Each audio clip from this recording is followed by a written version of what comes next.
You know, and I think this, I mean, to be a little bit serious for a second, one of the things that's wonderful about Star Trek is that it's all about creativity and invention and all this type of stuff, and you really embody that. Fantastic. It's fantastic. It's Maleficent. Yeah. Oh, my question was, what is your favorite memory from working on Star Trek? Can't remember.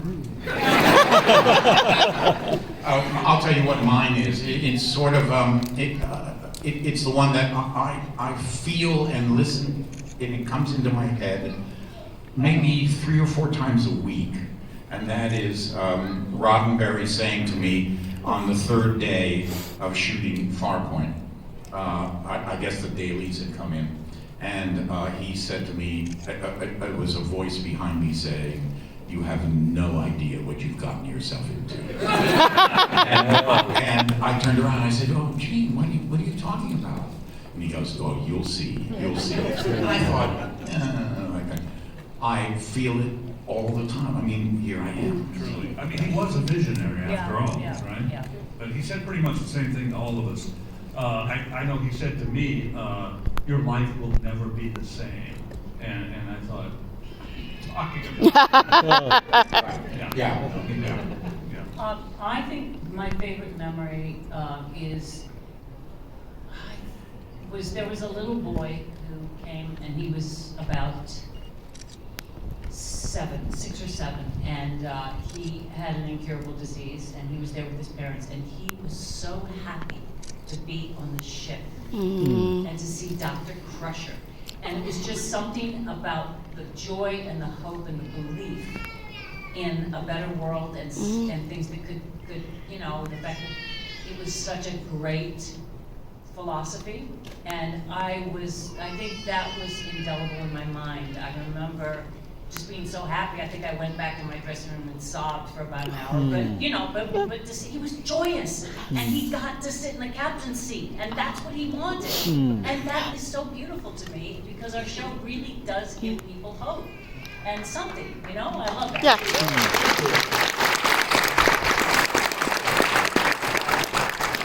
So all of us love the characters that you've been able to bring to life, and whether it's on screen or voiceovers, we follow you guys and watch everything you do, and it's really awesome. But what I want to know is, in your downtime, what do you watch or listen to? I watch everything that Brent and Gates do. Over and over again. Thank you, I appreciate it. Yeah. He's such a fan. He is, isn't He he? is. So you get a lot of sleep. I sail, so that, to answer your question, I'm a sailor. He is a sailor. I watch. I like to watch documentary stuff. I was really excited. Mainly, I love Ken Burns. Anything he does, I watch it all. And just watched Benjamin Franklin the other night. Yeah. Unbelievable. I mean, I like the. Did you see the Benjamin Franklin yet? Not yet. Oh, it's so good. Yeah. But things that I never knew about him. And he said to his wife, he had to go to England. He said, "I'll be back as soon as I can." He came back 10 years later. I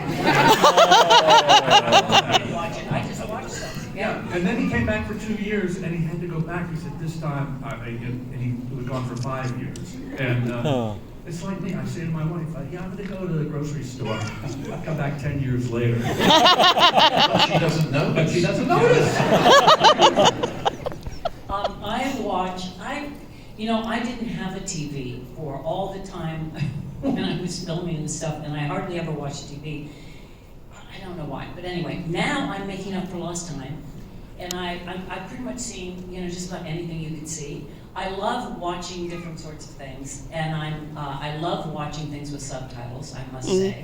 I really adore, there's several French series. I'm fluent in French, so I love that, and I love a lot of German and Danish. I loved the French thing. A French show called The Bureau is amazing, and Fear. yeah, That's a great series. and the German one that we liked so much. Babylon Berlin. Berlin. Yeah, incredible. I love things that Spirals. spirals. That's what I meant. Spiral. Spirals, Yeah. Spade. What Engrenage. Engrenage. Yeah. But I also, I love to watch things, I get a little tired of all the battle stuff, so I have to confess I fast forward in the battle scenes. But I really liked things like the Last Kingdom. I loved some of the, just the story about how our Europe developed. You know, I find it really interesting. And how Star Trek is so different from that. Like, even if you disagree, you have to find a way to collaborate and get along. And, yeah. That so, wasn't always the case. No. And in some parts of the world, it still isn't. It's in most parts, sadly, yeah. I love it that you fast forward through the thing. I fast forward. I use that 10-second thing, you know, and now it becomes the mushy scene. I go, I got it.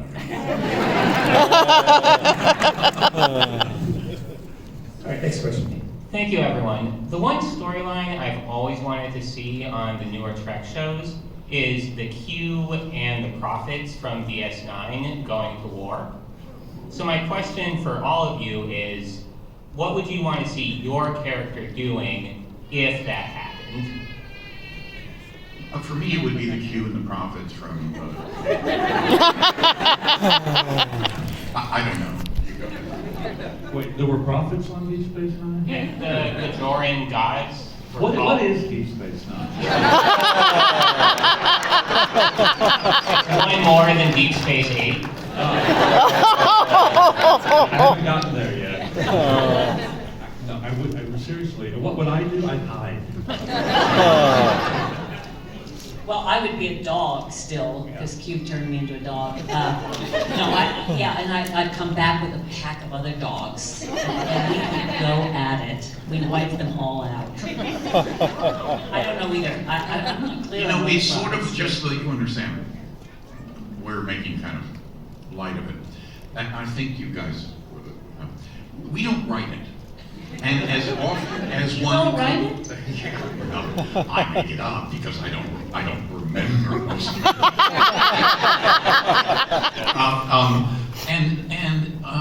If you've been on a show, any show for a while, and you have suggestions and you give suggestions and they don't take them, you begin to learn just perhaps not to make too many suggestions. Right. And it's just, you know, they have their idea and we're the bus drivers. Yeah. Thank you. Next Thank question. you. Hey. Hello. How are you? Hi. Good, how are you all? Are you a musketeer? Yeah, you look like Puss in Boots here. I'm actually Jaskier from The Witcher. Oh, of course. But my question is for Mr. Brett Spiner. Yeah.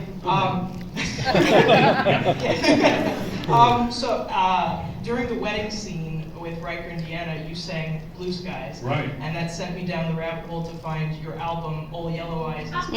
Yes. And I was wondering what the experience was like singing with Sir Patrick Stewart and Michael Dorn during It's a Sin Not to Tell a Lie. You know what? It was like swimming in a rainbow. Is that good? Let me tell you a little story. Have you heard Dreamland, my second album? I was Oh. going to ask if you had a second. Yes, Dreamland, you fool. This is where the story's going. And have you? No. And no, when I did that, we did this song on my first album called It's a Sin to Tell a Lie, and I had the backup group of Patrick, Jonathan, LeVar, and Dorn. And they were all I mean, really, they were so pleased with themselves, but every single one of them was flat. I mean, maybe Jonathan, because he's a musician, he could, you know, but it sounded horrible. And I was saying, oh, this sounds great. This is great. And as soon as they left, I said, we got to get somebody else to sing this. So they are still there, but their voices are what they call sweetened by a few other singers. But it was a wonderful experience. Sort of like Brent's tap dancing in Day to Stay. Exactly. Very similar. It was sweet, but the difference is, please don't tell them.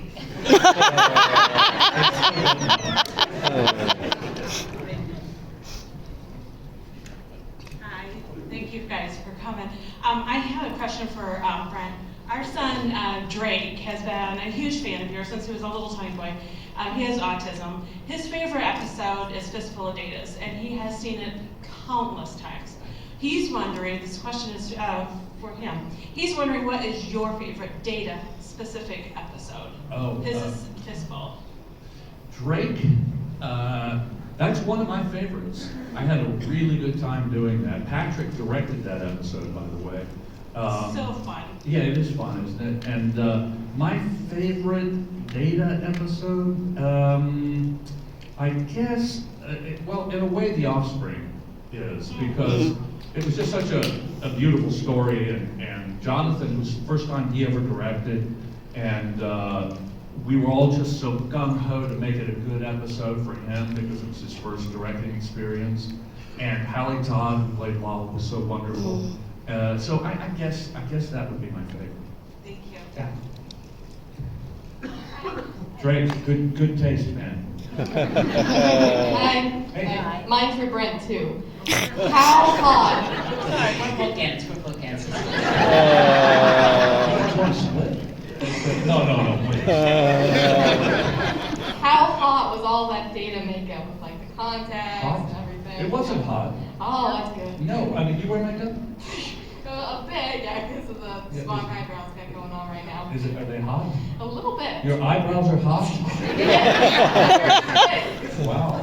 It wasn't really hot. It was irritating. I mean, but the worst part was contact lenses, and they hurt. And about half an hour, I've said this a billion times, but about half an hour after we started working, the makeup would get into my eyes and smear over the lenses. So I couldn't really see anything the rest of the day. And then you were always like, you couldn't touch yourself. I couldn't touch myself because, not that I...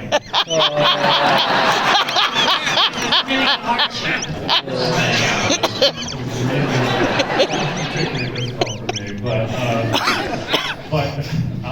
I would leave, you could tell... Prints everywhere. Yeah, you can tell where I've been because there were gold handprints.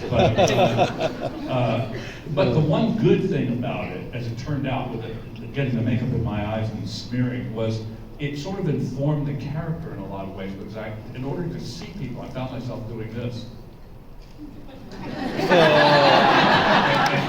and it worked. There you are. Yeah. Thank you, darling. Hi. Hi. John, Brent, you're awesome in Thank you. Picard so far. I can't wait for the finale. I can't wait to see Gates in the third season. Mine and Sako's question here, and I believe everybody would agree, is that we still need to find a way to shoehorn, if we have to, Will Wheaton into the third season. My space son is, we've shot it already, guys. Oh. Yeah. Jonathan and I started shooting it in October, and then we all finished it in March. So, I finished in March, some end of April, or end of, February. So, he's not in this season, but you will see him in the ready room a lot. He's in the ready room. Any chance we could get a after credits stinger at the end of the season where he comes back? You never know. You never know what's going to happen. You but, never know. Yeah, I'll talk to them about that. I'll go back. We can go back, start filming again. Who's your character? What are you doing? I'm Mankind. You're what? Mankind. Mick Foley from wrestling. Hey, what was the episode where I slapped Wesley? I didn't remember. That wasn't an episode. That was on that's camera. Man, that's an excellent outfit. I thought you were Tom Hardy in the Batman movie. No, but that's close. Yeah. Have a nice day. All right, then Well, actually, I'm going to ask John a question. I figured you might want to talk too. Everybody's talking to Brent. We love you, Brent. Thank you. I love you too. He's our oracle. I mean, he is kind of a very intelligent man. Thank you. I love you too, Gates, by the way. Don't take it too far. admit, kind of an intelligent man. That would be moderately intelligent. Well, John, what I wanted to ask you, sir, is you obviously played Q. We all love you for that. But your character was a lot different, like in Voyager, and versus how you were in Next Gen, and honestly now how you are in Picard. Is that just an evolution of the character, or is it kind of like your kind of take on it? Because you definitely were a lot more playful with Janeway, obviously. I mean, you obviously had a thing for her. Kinda. You know, I mean, I'm going to use this opportunity to answer you sort of as an actor would answer you, and that is every script has its own vibration. Every script kind of asks a little something different. It has a little colors here and there that the script before it and the script after it will not have, so that you, when you read the material, you go, oh, I could go in that direction, I could go in this direction, interesting. You know, and then of course there's what you want to overlay on top of that, and you know, the history of, especially for a character like this, who has a history. So when it came to Picard, when I went in to talk to them, you know, in a humorous way, the first thing I said is, "You're not thinking of putting me back in those tights again, are you?" No. That would be really unseemly. And but mostly what I'm concerned about, on a serious note, I'm concerned about, are you trying to recreate? Because that is generally a big quagmire, and there can be a lot of problems with trying to recreate. And they said, no, we're taking it from here. And I said, great, I'm all ears. I'm delighted. So that's how things are a little different each time. That's how you can take different seasons or episodes or whatever you call it. And the character is just, you know, yet another facet. Awesome, thank you. Hi, my son and husband forced me to be the one in line for the question. That type of relationship, huh? Yeah, I kind of was adopted into Star Trek. I'm not normally a Star Trek person, but it has grown on me big time. My question is, what is, out of all of the Star Treks, not even just Next Gen, all of them, what is your favorite episode that you have seen or been in? It's up to you. You don't have to pick one you've been in, for all of you. Favorite episode that we all agree upon? No, each one. No, you don't have to agree. I don't expect that to happen.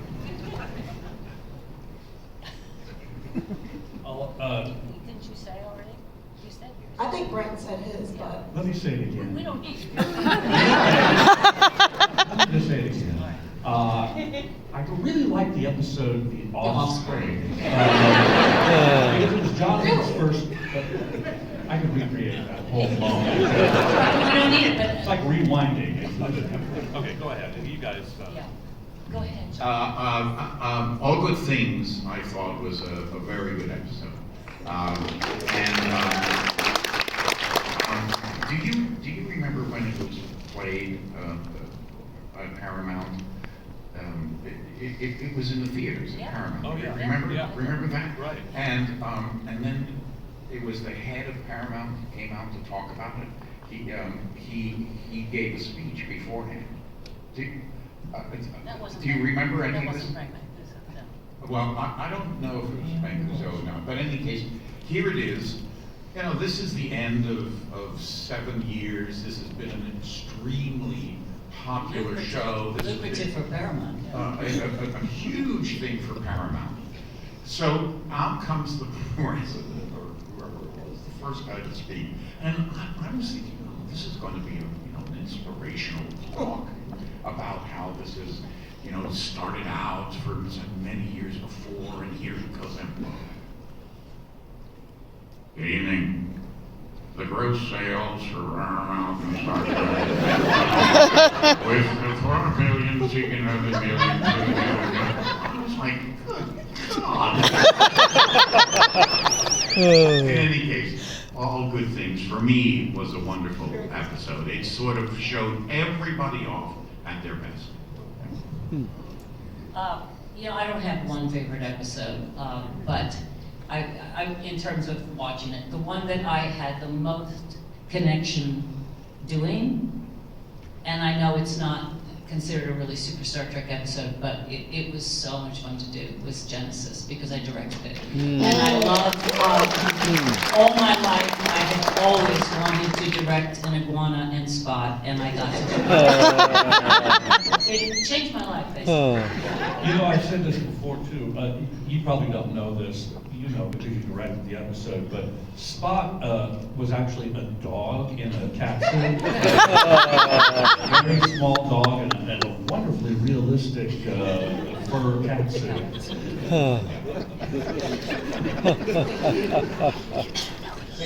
I think so. Hi, yeah, my question is for Brent. So I'm super glad that you get to stay on the show, Picard, as Dr. Soong. Thank you. It was very emotional for me when Data died. How did you feel about that? I wasn't there that day. Okay. Yeah, you know what? He dies so many times. I don't. At this point, It was beautifully done. I loved it. That was my favorite scene in the whole first season. I just have to say that. Yeah, I was really pleased doing the scene. It was written by Michael Chabon, who is probably the best novelist in America today. Pulitzer Prize-winning novelist. He ran the first season. But that was his sweet spot, I thought. I mean, speech was just dynamite, and I thought, you know, it's up to us to blow it because it's there on the page. It's perfect. And I think Patrick and I both really enjoyed that day in shooting. Okay, awesome. Well, have a great day, guys. Patrick was so happy you died. It was great. I remember him thinking, I will never see him again. I know. This season, I came back to run him over in a car. I was gonna say, you tried to kill him, yeah! My question's mostly for Gates. If you gentlemen want to answer, you're more than welcome to. Well, what do you know about that? Hi, what are you doing afterwards? Depends on what you're offering. I'll think about it. Yeah. If you gentlemen want to answer, you're more than welcome to. You've both already No, they're not. But Gates, mostly for you, what are you excited about with finally returning to the role of Dr. Crusher? You know, it was, it's my favorite stuff they've ever written, actually, I think, because you get to see more colors of Crusher, and I think that was really nice. I don't know, fans may or may not like it. I hope you like it. I loved doing it. I got to do other things. Usually, you know, they don't write this philosophical things for some of the characters who are female, except if they're captains, but I loved having more of a chance to have interactions that were unusual, and it wasn't always just the same. So I had so much fun, and I hope it's not the Crusher you're maybe used to, but I hope that you like the evolution. I really loved doing it, and I didn't get to work with John, but it was so cool being back with friends on the set, and yeah, it's like we are a family. We definitely are. You're adopted. John is adopted. But we love the adopted child a lot. Did you gentlemen want to answer? I didn't care for what she did this season.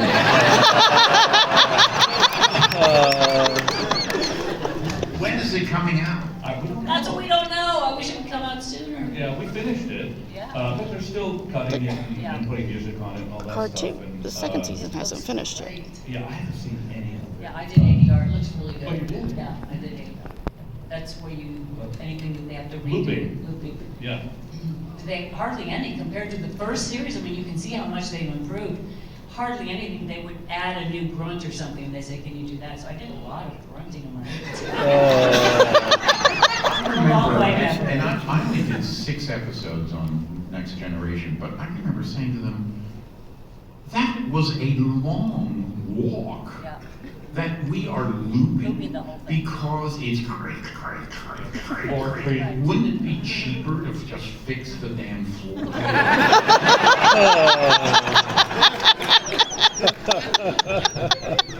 I had to loop thing for the second season. For the first episode I'm in, where I'm giving this speech to Leah Thompson. I mean, she's one of the, I don't know, she's a scientist, and there are 3 scientists. I had to do a speech, and I did the speech on the day.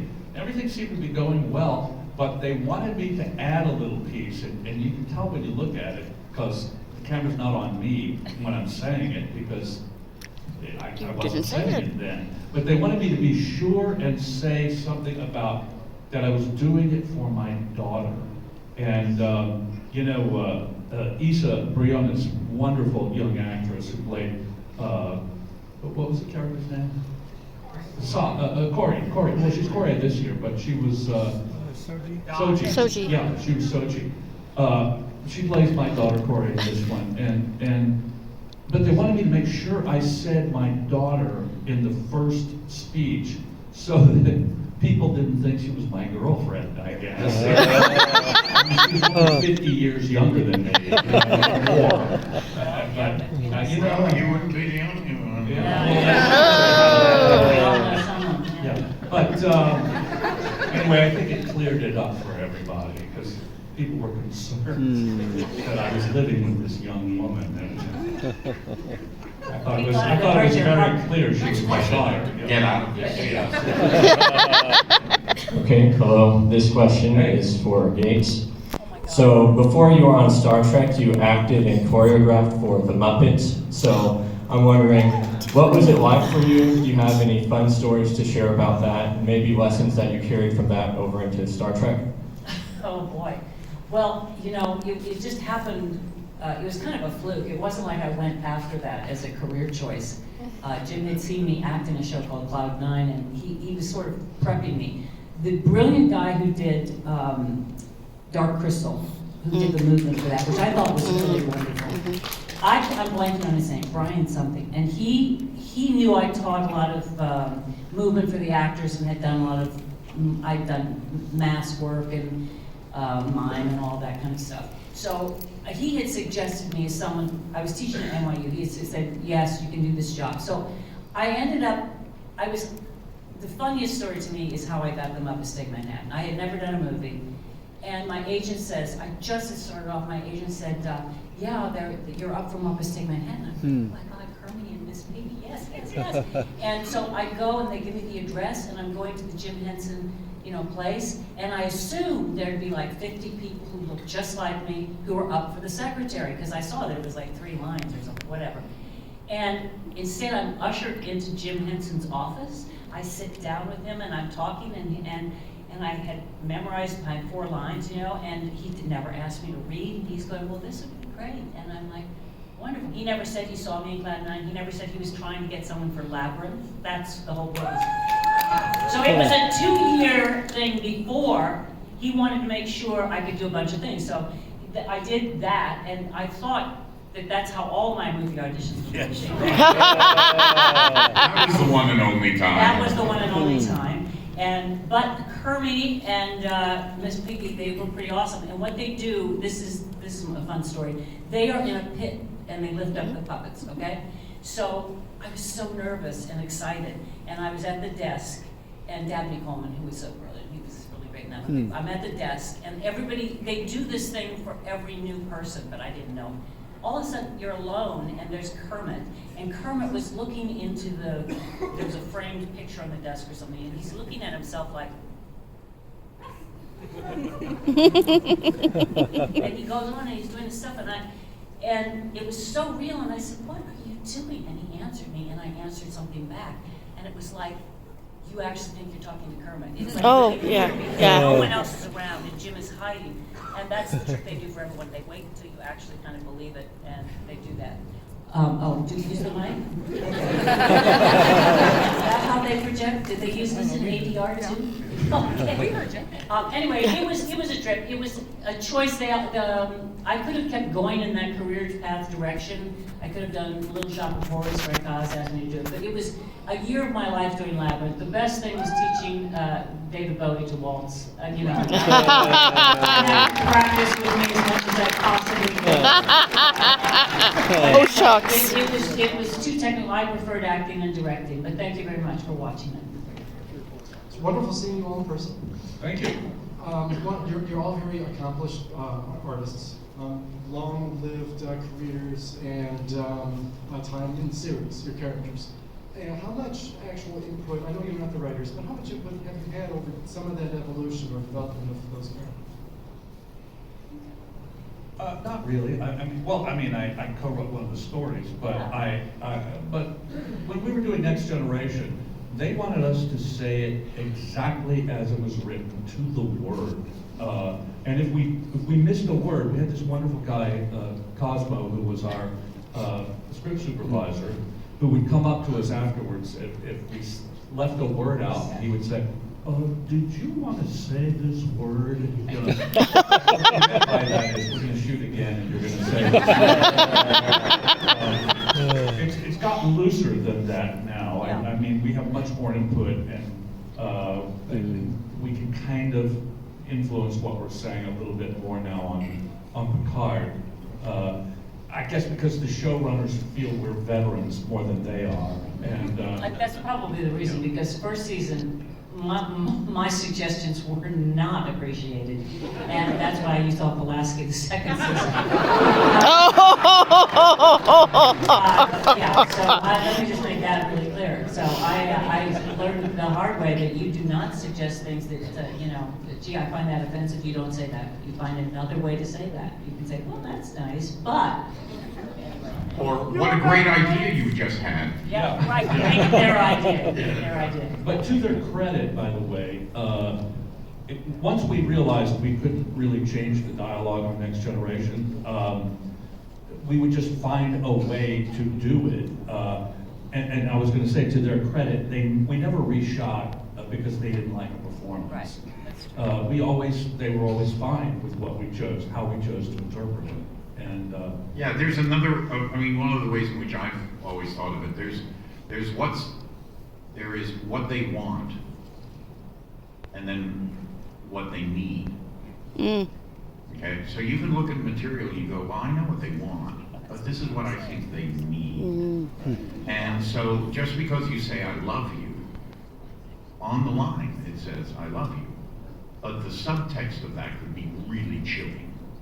So they might have written, oh, he says I love you, and what you were delivering is, Jesus Christ, this guy's a little concerned, So that's in the world that you kind of can work in if you can't get it up onto the line. Thank you so much. I love you. I love you.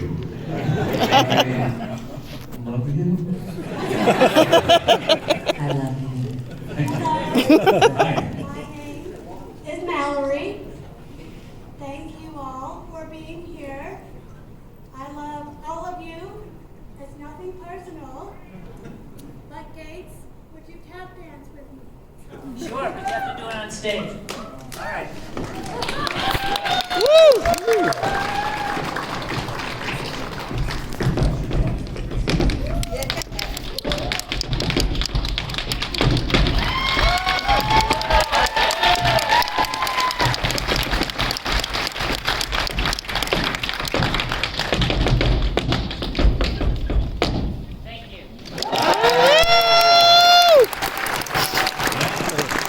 Wow. Thank you, that was fun. Well done, Mallory. Hello. Hey. I know you can't talk about season 3, no spoilers. The only thing I wanted to ask is whether there is just one scene with the whole cast all together. Are you allowed to say that? I don't know. We did sign these NDAs, Yeah. non-disclosure agreements, and the thing is, if we break those and they find out about it, not only us, but you have to go to prison too. I don't know if that's worth it to you. You know what's funny is that I found is that the people who are the most upset about it are the publicity people. I would say, I did a cameo in somebody, and I said, I'm going to go sailing. I just finished, a week of scenes, and I'm giving myself a sailing thing. You got called. How dare you say that you were working? Even though that I'm on the show, how do you think I get the, no, you're not supposed to say anything. I know. I'm like, I know. It is really crazy. In answer to your question, possibly. Hey,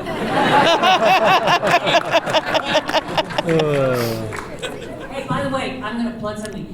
I have a website now and I'm selling the last of all my memorabilia, and they're good prices. GatesMcFadden.com. No, but seriously, because I use it for all sorts of nonprofits, so do, check it out, check it out. If you know, there might be some swag that you want, all right. And I just want to say one a plug for myself.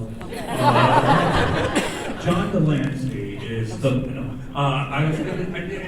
Has anybody read my book? I have. See, very few. Do you even know about my book? But you just haven't read it. I like my website better, right? Fan fiction. It's Check a it great out. thing. It's on Amazon, and it's also on Audible as a audio book in which do I narrate, voices. and all of my friends who are on it do their voices as It's well. really So fun. check it out. these guys are shameless, and now I'm going to be shameless. Go ahead. I don't have anything to. My son created a website. I don't even know what the.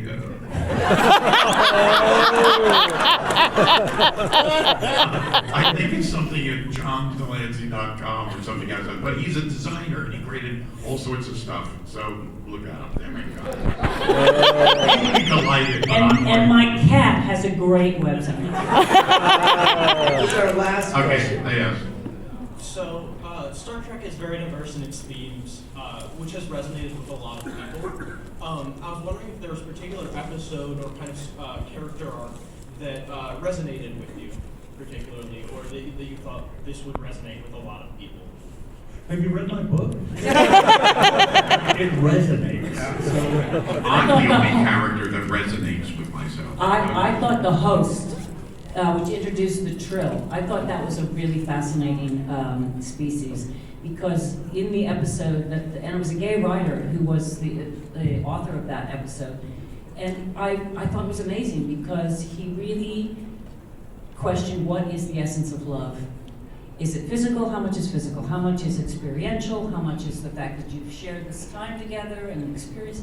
I thought it was really excellent, and so that kind of thing is so Star Trek, and it's so brilliant because it gets you to think about things. That's why I like Star Trek fans. You're thinkers. I'll tell you an episode that really I thought was really great in its concept. It was called First Contact. It was not the film, but the episode called First Contact, because it was really about there are people, there are maybe higher beings out there right now who are looking at us going, they're not quite ready to know we exist yet. And that's what we were doing to other people. It was, I just think it's a great idea, and also really possible. And I would say mine is Tapestry. Again, for the same reason that Gates. Star Trek, I think, at its best, is both entertaining and philosophically questioning and challenging. We're out of time. Please give a huge round of applause.